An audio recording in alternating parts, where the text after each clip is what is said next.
Halo semua, pada video ini saya mau menjawab pertanyaan menarik dari Adrian Perdani Pangabean. Pertanyaannya begini, kenapa Tuhan menciptakan manusia kalau akhirnya berdosa? Kenapa Tuhan menciptakan malaikat kalau akhirnya sebagian menjadi iblis? Sementara Tuhan juga tahu akan masa depan, jadi pasti Tuhan tahu manusia yang akan Tuhan ciptakan pasti berdosa. Begitu juga dengan malaikat, Tuhan tahu kalau malaikat yang Ia ciptakan pasti akan berontak kepadanya di masa depan. Jadi kenapa Tuhan mau menciptakan manusia dan malaikat kalau hanya untuk menyakiti hatinya? Nah, saya melihat bahwa pertanyaan ini adalah sebuah pertanyaan yang cukup universal. Mungkin bisa dikatakan, hampir semua orang mempertanyakan hal yang sama dan mempunyai jawaban yang berbeda-beda. Tiap agama mempunyai jawaban yang berbeda. Mulai dari pemikiran bahwa semua itu adalah takdir seperti rel kereta api, sampai pemikiran bahwa Tuhan itu nggak ada. Berbagai denominasi gereja pun juga kemungkinan mempunyai jawaban yang berbeda-beda. Jadi pada video ini, saya akan menjawab dengan jawaban saya sendiri yang mungkin berbeda dengan apa yang pernah teman-teman dengar. Jadi jawaban saya ini tidak mewakili aliran gereja atau agama tertentu. Oke, kita mulai aja ya.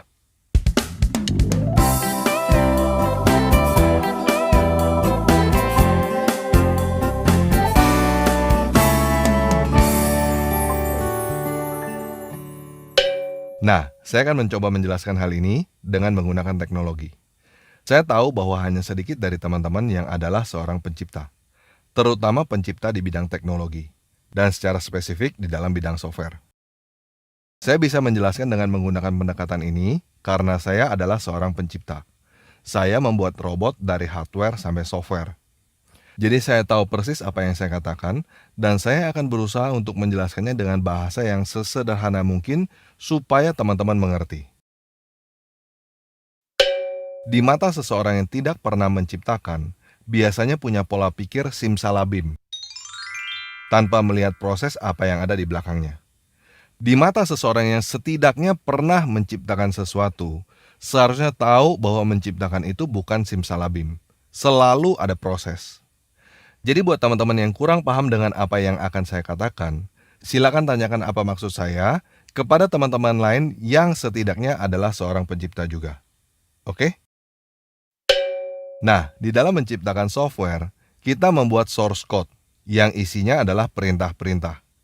Misalnya yang sederhana adalah if A then B. Jika A, maka B. Contoh aplikasinya, jika suhu 100 derajat, maka matikan pemanas.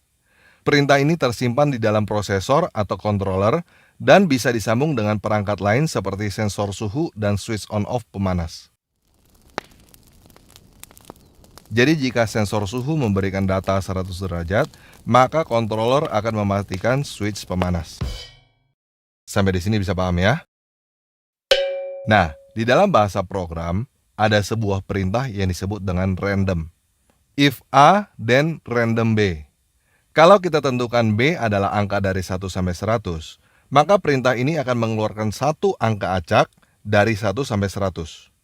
Berapa angkanya? Ya nggak tahu. Pokoknya antara 1 sampai 100. Si pembuat software tahu nggak angka yang akan keluar dari perintah random? Nggak tahu. Kalau tahu, bukan random namanya, bukan acak. Nah, kenapa seorang pembuat software mau menggunakan random? Sebuah perintah yang dia tidak tahu apa hasilnya. Kenapa dia tidak menggunakan perintah if A then 10? Sudah pasti hasil yang dikeluarkan adalah 10. Kenapa seorang programmer menggunakan perintah if A then random 1 sampai 100? Hasilnya nggak pasti antara 1 sampai 100. Nah, kalau kamu adalah seorang programmer, kamu akan tahu jawabannya. Kapan dan kenapa menggunakan random. Tetapi kalau kamu bukan seorang programmer, mungkin kamu akan bertanya-tanya, apakah si programmer goblok, bego, sinting, atau gila karena menggunakan random di dalam sebuah software? Apakah si programmer itu nggak tahu bahwa dia akan mendapatkan hasil yang dia tidak tahu? Apakah si programmer itu nggak sengaja ketik kata random dan hasilnya adalah sebuah software yang gagal? Apakah karena si programmer itu nggak tahu angka berapa yang akan keluar dari perintah random, menjadikan dia bukan pencipta software itu, atau menjadikan dia bukan pemilik software itu, atau menjadikan dia tidak punya kuasa atas software itu?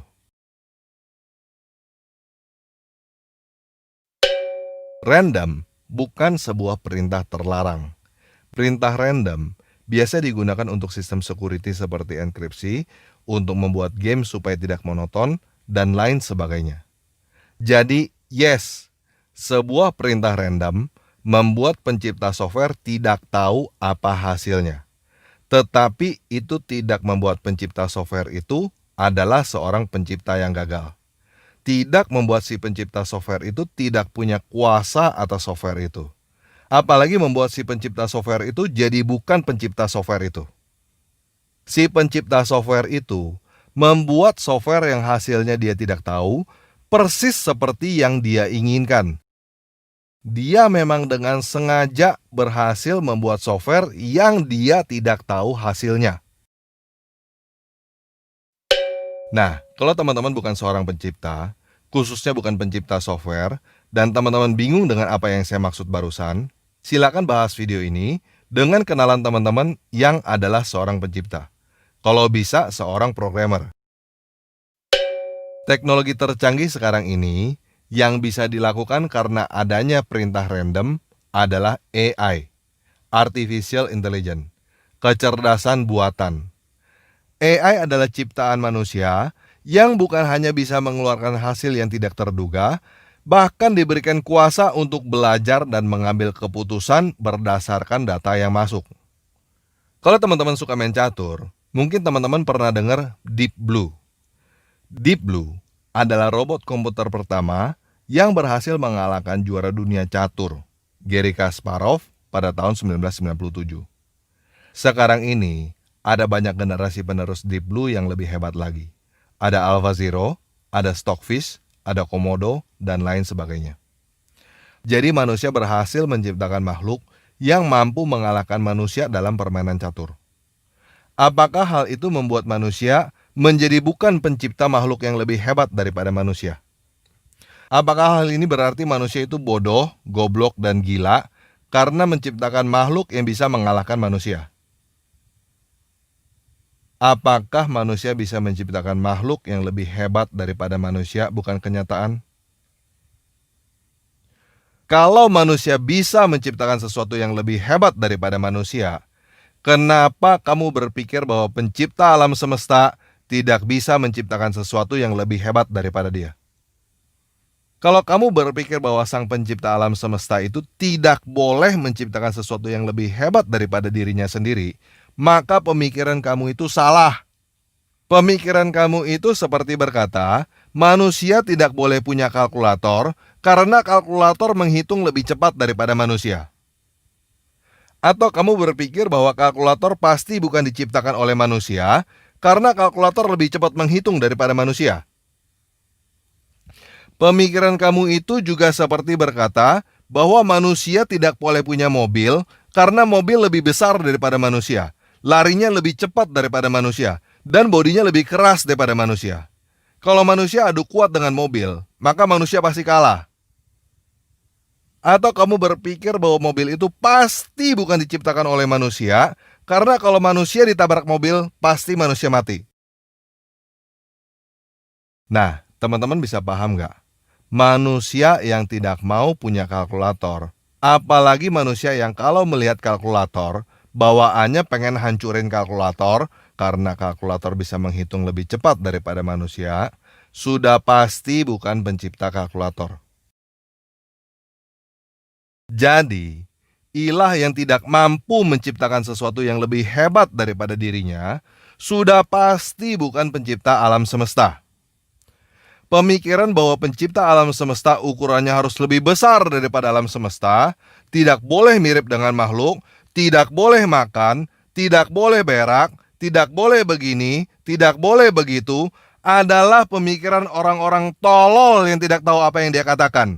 Karena tiap hari kerjanya cuma jedukin pala ke lantai. Karena orang-orang seperti ini tidak pernah menciptakan sesuatu yang berguna, tetapi merasa paling pintar di seluruh dunia karena hafal bahwa Zainab bercerai dengan Zaid, lalu kawin dengan Muhammad dalam bahasa Arab, tanpa mengerti artinya sambil jedukin pala ke lantai. Jadi kalau kamu bukan seorang pencipta, Nggak usah sok tahu bahwa pencipta itu harus begini, pencipta itu harus begitu.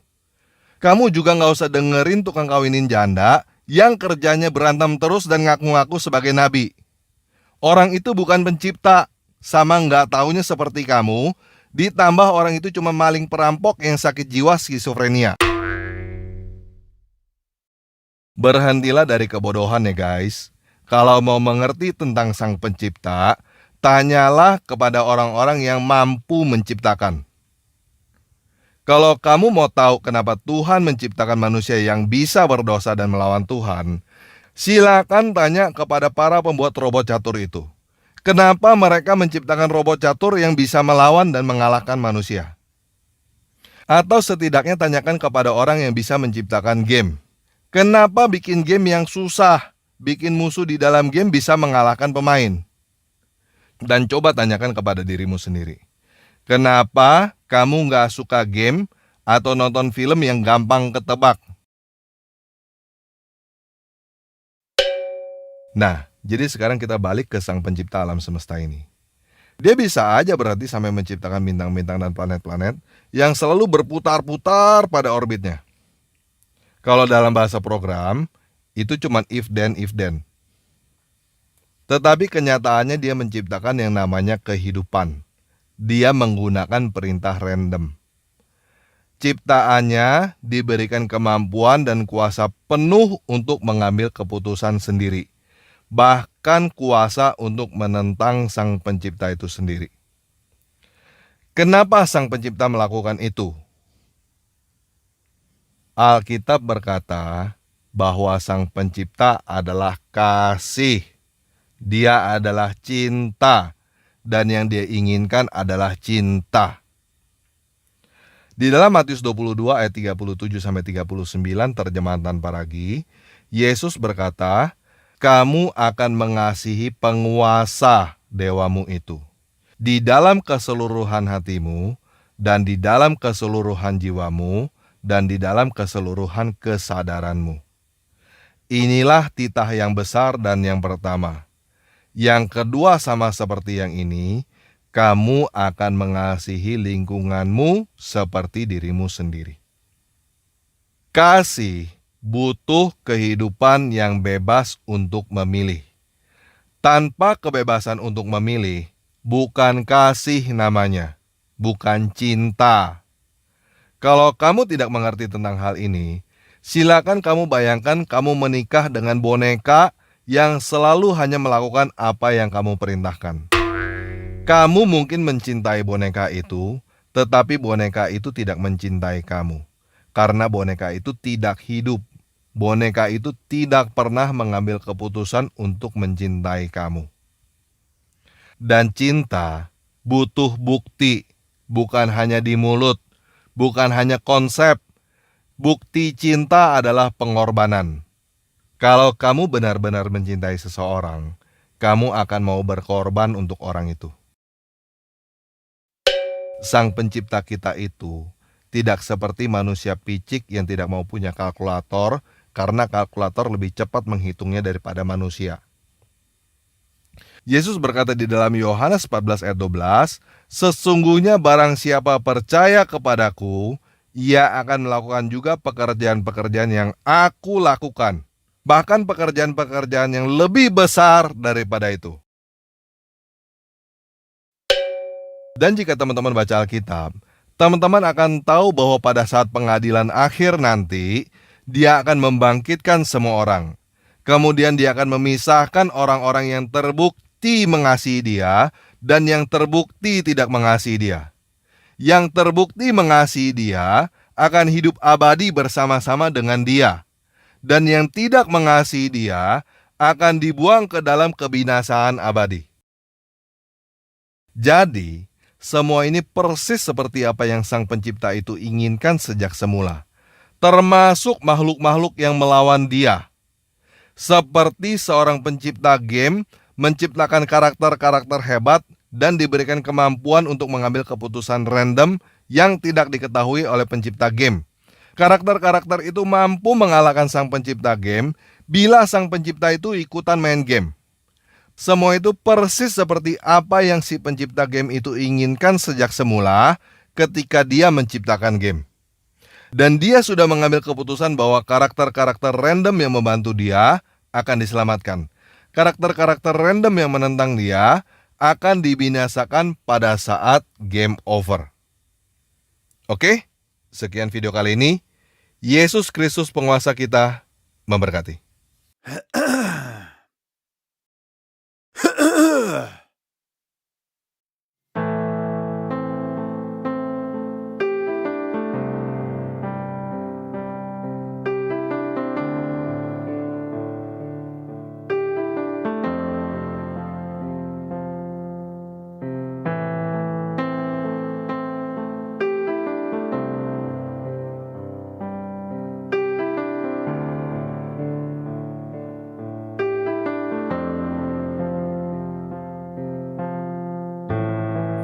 رابخ امزام تبا اتخذا كم سيارة وشي أقول بو اسفي افتح بخا اتمري موتي كفوا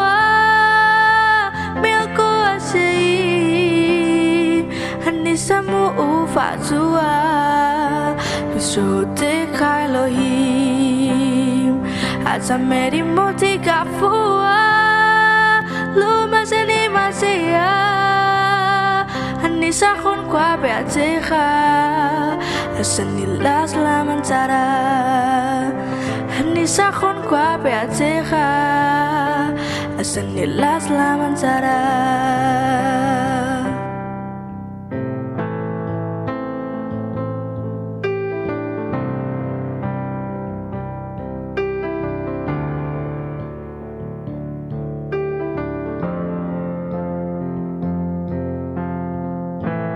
Padamu ku berharap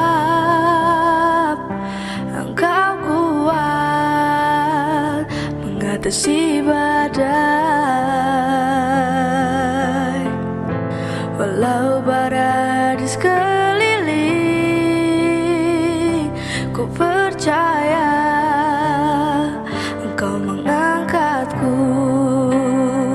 Engkau mengangkatku ke atas Atasi masalah Ku temukan ketenangan Dalam tanganmu dewata Engkau mengangkatku ke atas Tak melihat yang berlalu Kemenangan di tanganmu Ku lari menuju ke sana Kemenangan di tanganmu Ku lari menuju ke sana Kemenangan di tanganmu Ku lari menuju ke sana